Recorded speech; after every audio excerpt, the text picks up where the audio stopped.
Welcome to my mini vlog. आज चाहिँ day 10 अनि बिहान उठेर सबैभन्दा पहिला चिया बसाले अनि चियाहरू खाएँ। त्यहाँपछि कपडा सुकाएँ अनि आज चाहिँ आँखा जुसाउने काम थियो, त्यही भएर बाहिर म आँखा जुसाउन गएको थिएँ। अनि यहाँ मम्मी, त्यहाँपछि उहाँ हस्पिटल बाहिर बिरालो थियो, एकदम क्युट।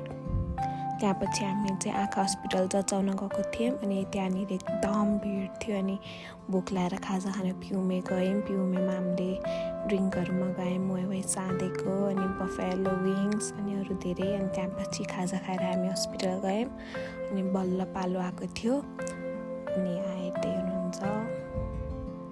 त्यहाँपछि अब बिलिङहरू गर्न गयौँ अनि त्यहाँपछि 4 बजिसकेको थियो अनि 4 बजेतिर बल्ल चस्मा आइपुग्यो। अनि त्यहाँपछि बेलुका चाहिँ उता जग्गामा इन्जिनियरहरू आउनुभएको थियो अनि त्यहाँपछि त्यही नाप्नेहरू गर्न गयौँ अनि बेलुका म एकैछिन हिँड्न गएँ। आजको लागि यति नै। Thanks for watching, by.